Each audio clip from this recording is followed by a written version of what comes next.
Assalamu alaikum. Welcome back to Sufi Essence with Hammad Syed. Part 7.30. Surah Al-A'raf, the Heights. In the boundless ocean of divine revelation, each verse of the Holy Quran is a pearl of profound significance, a beacon that guides the soul towards the ultimate truth. We continue our journey through the magnificent expanse of Surah Al-A'raf, the Heights, a surah that meticulously charts the human condition and our eternal struggle against the subtle deceptions of the self and the external tempter. The verses we will contemplate today are a masterclass in divine wisdom, addressing the very essence of human adornment, both outward and inward, and the profound consequences of heedlessness on the day of reckoning. Kinzoiman Quran, the Heights, 731. Say, O children of Adam, take your adornment at every mosque, and eat and drink, but do not be excessive. Indeed, he loves not those who commit excess. This verse, on its surface, appears to be a simple directive concerning physical appearance and moderation in consumption, yet for the discerning heart, it reveals layers of spiritual profundity that touch upon the very core of Islamic spirituality and Sufi practice. The term adornment zina is not merely about wearing beautiful clothing. It is a concept that transcends the physical and speaks to the state of one's being. It is an instruction to adorn oneself for the divine presence, to prepare the self not just physically but spiritually for the sacred act of prayer. The command to take adornment at every masjid is a universal call to purify the inner and outer self for every act of worship, no matter where it takes place. The entire earth, in a sense, becomes a place of prostration masjid, and thus every moment of life becomes an opportunity for worship, a chance to present our most beautiful, most polished self to our Creator. This call to adornment is a stark contrast to the pagan practices of the time, who would perform the ceremonial circumambulation tawaf of the Kaaba while naked. In doing so, they stripped themselves of not only their physical clothes, but also of the dignity and spiritual reverence that Allah, Ar-Rahman and Ar-Rahim had bestowed upon humanity. The divine command here is a restoration of that dignity, a reminder that the path to God is one of beauty, reverence, and honor, not degradation or excess. It is a reminder that we are not to approach the divine in a state of unkempt, disheveled disarray, but with a sense of purpose and honor, reflecting the immense honor that has been bestowed upon us as the best of creation. The instruction to eat and drink, but do not be excessive, is a continuation of this theme of balance and beauty. Excess israf is a disease of the soul that manifests in various forms. It is not limited to overeating or overdrinking. It is a state of being that is out of harmony with the divine order. It is extravagance in thought, word, and deed. A Sufi understands that excess in any form, whether it is in anger, in speech, or in desires, creates a veil between the soul and its creator. It is a form of wastefulness, and the verse explicitly states that Allah loves not those who are wasteful. The Prophet Muhammad, peace be upon him, taught that our stomachs should be filled with 1/3 for food, 1/3 for water, and 1/3 for air. Simple and powerful lesson in physical moderation that carries immense spiritual weight. This discipline of the physical self is the foundation for the discipline of the spiritual self. When the body is in a state of balance and harmony, the heart is more receptive to the divine light, and the mind is clearer to receive divine inspiration. The inner and outer worlds are intrinsically linked. The state of one reflects the state of the other. The outward act of moderation in eating and dressing is a physical manifestation of an inward state of spiritual balance. Kinzoiman Quran, the Heights, 732 say, Who has forbidden the adornment of Allah, which he brought forth for his servants in the pure provisions? Say they are for those who believe in the life of this world, exclusively for them on the day of resurrection. Thus we make the verses clear for a people who know. This verse serves as a powerful refutation against those who, through ignorance or self-imposed asceticism, forbid the lawful and beautiful things that Allah has created for humanity. It is a condemnation of the notion that spirituality requires us to reject the world and its adornments. True spirituality is not about a rejection of creation, but a proper and conscious engagement with it. Allah, Ar-Rahman and Ar-Rahim, is the source of all beauty, and He loves beauty. The verse asks a rhetorical question to challenge the false piety of those who seek to make lawful what is forbidden and to forbid what is lawful. The Sufi path is not one of deprivation, but of gratitude and appreciation for the blessings of the Creator. It is about seeing the divine signature in every particle of creation, in every adornment, in every pure provision. The beauty of a flowing garment, the taste of wholesome food, the fragrance of a flower, all are manifestations of the divine names. The verse also introduces a crucial distinction between this world and the hereafter. The pure provisions and adornments of this world are a shared blessing, available to both believers and non-believers. However, on the day of resurrection, they will be exclusively for the believers. This signifies that the enjoyment of the worldly blessings for a believer is an act of worship, conscious gratitude that elevates their experience. For the non-believer, the same enjoyment is a fleeting pleasure, a temporary indulgence that holds no lasting spiritual value. It is a reminder that the true, undiminished, and eternal joy of these blessings is reserved for those who lived a life of faith, gratitude, and surrender. The phrase for a people who know points to the intellectual and spiritual depth required to grasp this truth. It is not a superficial understanding, but a profound experiential knowledge of the divine order. Kanz al-Iman, Quran, The Heights, 733. Say, my Lord has only forbidden immoralities, both public and private, and sin and unjust oppression, and that you associate with Allah what He has not sent down any authority for, and that you say about Allah what you do not know. This verse draws a clear and unequivocal line between what is truly forbidden and what is a man-made prohibition.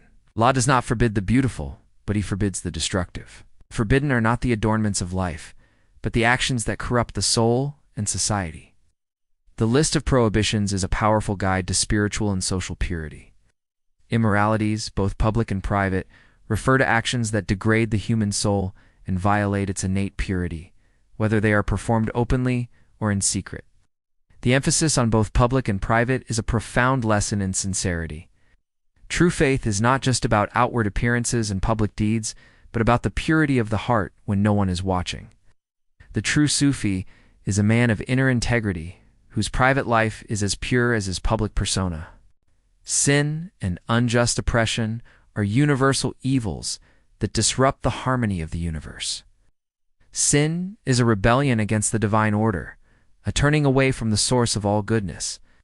Unjust oppression, al-baghi, is a violation of the rights of others, a denial of the divine command for justice and balance.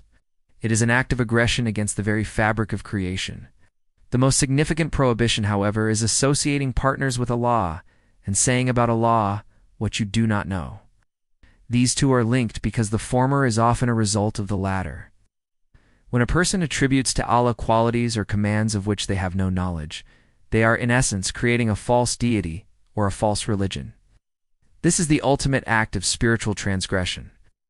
The Sufi path is a constant journey of seeking authentic knowledge and purifying the understanding of the divine, so that one does not fall into the trap of speaking about Allah without true authority.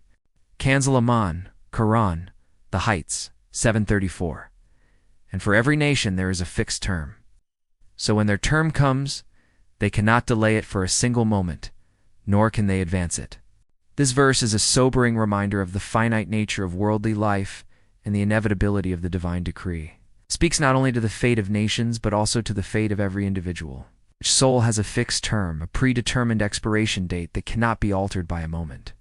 This truth serves as a powerful catalyst for spiritual action. When a person truly internalizes the reality of this verse, they are compelled to live a life of purpose, to make every moment count, to not postpone their repentance or their good deeds. The illusion of an endless future is a great source of spiritual complacency. The knowledge that our time is limited and that our appointment with the divine is inevitable infuses every act with a sense of urgency and profound significance.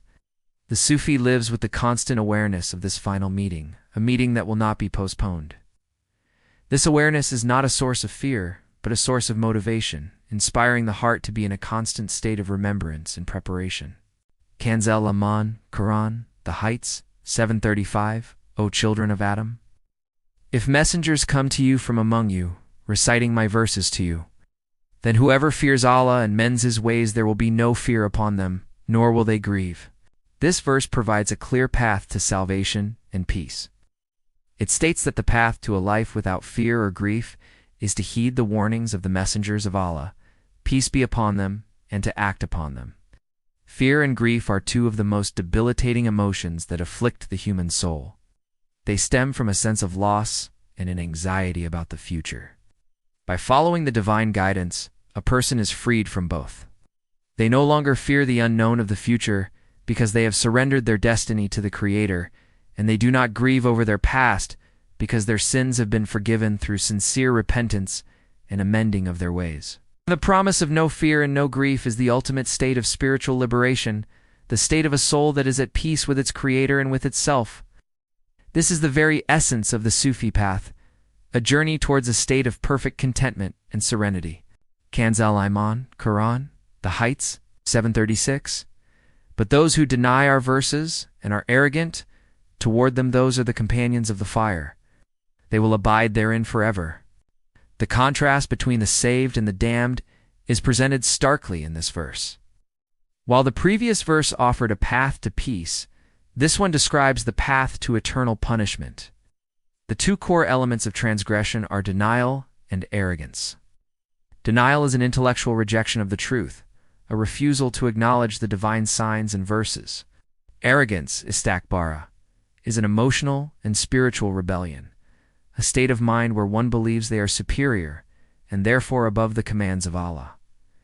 Arrogance is the original sin of Iblis Satan, and it remains the primary barrier between the soul and its Creator. When the heart is filled with arrogance, it becomes a hardened shell that cannot be penetrated by the light of divine truth. The arrogant person views themselves as the master of their own destiny, in no need of guidance or submission. Their punishment is to be in the fire forever, a reflection of their permanent state of rebellion and separation from the divine. Kanz al-Iman, Quran, The Heights, 737. So who is more unjust than one who invents a lie about Allah or denies his verses? Those their portion of the book will reach them until, when our messengers of death come to them to take their souls, they will say, "Where are those you used to invoke besides Allah?" They will say, "They have strayed from us." And they will testify against themselves that they were disbelievers. This verse reveals the ultimate act of injustice, inventing a lie about Allah or denying His revelations. This is a profound injustice against oneself, against humanity, and against the Creator Himself. The consequence is that they will receive their predetermined portion of the book, which is the record of their deeds. The scene described is a chilling portrayal of the moment of death. The messengers of death, the angels, arrive to take their souls. In that moment of finality, the transgressors are asked a question that cuts to the core of their delusion. Where are those you used to invoke besides Allah? The very idols, false gods, and misplaced trusts that they relied upon in their worldly life will abandon them in their most desperate hour. They will confess, they have strayed from us, and in this confession, they will be forced to testify against themselves that they were indeed disbelievers. This is the ultimate spiritual bankruptcy. It's a moment where all illusions are shattered and the stark reality of their choices is laid bare. Kanz al-Iman, Quran, The Heights, 738. He will say, "Enter into the fire with the nations that have passed away before you, of the jinn and mankind." Every time a nation enters, it curses its sister nation, until, when they all have overtaken one another in it, the last of them will say about the first of them, "Our Lord, these misled us, so give them a double punishment of the fire." He will say, "For each is a double punishment, but you do not know." The final verse in this powerful sequence paints a harrowing picture of hellfire. It is not merely a physical punishment, but a psychological and social torment of endless curses and mutual recrimination. The inhabitants of the fire will enter in succession, and each new arrival will curse those who came before them, blaming them for their damnation. This is the ultimate breakdown of community, a place where there is no solidarity or solace, only blame and resentment. The blame game culminates in the last of them pleading for a double punishment for those who first misled them. The divine response. "For each is a double punishment, but you do not know," is a perfect testament to divine justice. The followers are punished for their heedlessness and their willing submission to falsehood, while the leaders are punished for their arrogance and for leading others astray. The double punishment signifies that each person is accountable for their own deeds and for the influence they had on others. There is no escape from responsibility, and no one can fully blame another for their own choices. Hadith. The verses we have explored today are a powerful and intellectual treatise on the relationship between our inner state and our outward actions. They teach us that true faith is an integrated reality, where our physical adornment, our consumption, our behavior are all reflections of our inner piety. The Day of Judgment is the ultimate manifestation of this reality, where all secrets will be laid bare and all deeds weighed. A hadith of the Prophet, peace be upon him, beautifully encapsulates this truth, focusing on the weight of our deeds and the value of our intentions. The Prophet, peace be upon him, taught, "There is nothing heavier in the scale than good manners," reported by Abu Dawud, hadith number 4799. This hadith is a profound commentary on the verses of Surah Al-A'raf that speak of the scales and the Day of Judgment. While many people might think that the heaviest deeds on the scales will be long prayers, fasting, or other grand acts of worship, the Prophet, peace be upon him, points to something far more subtle and profound: good manners. Good manners are not a superficial courtesy, or a manifestation of a pure heart and a refined soul. They are the external expression of an inner state of humility, kindness, and respect. They are the living embodiment of the divine names of Ar-Rahman and Ar-Rahim. Good manners involve being honest, trustworthy, humble, and just. They are the actions we take in our daily interactions with our family, our neighbors, and the wider community. They are the way we speak to others, the way we treat the poor and the weak, and the way we respond to those who offend us. These seemingly small acts, born of a pure heart, carry immense weight in the divine scales. A person can perform all the outward rituals of faith, but if their heart is filled with arrogance and their actions are marked by ill manners, their good deeds will be rendered weightless.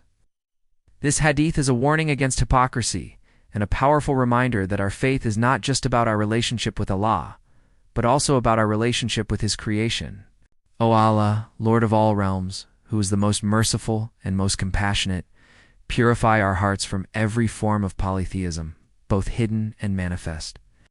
O Allah, grant us the spiritual insight to see the truth as it is, and the strength to reject all forms of falsehood and ignorance. O Allah, grant us hearts that are filled with gratitude for your countless blessings, and souls that are unwavering in your monotheism. O Allah, who is the ultimate source of all knowledge, remove the veils of ignorance from our minds and the diseases from our hearts. O Allah, protect us from seeking any god other than you, and make our worship sincere and for your sake alone.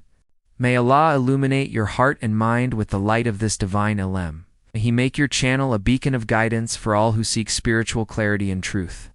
May your efforts be a source of immense reward, and may you be granted the highest stations of paradise. May the peace and blessings of Allah always be upon you and your loved ones. May He grant you unwavering steadfastness on the path of truth, and may your work be a testament to His magnificent names, Ar-Rahman and Ar-Rahim.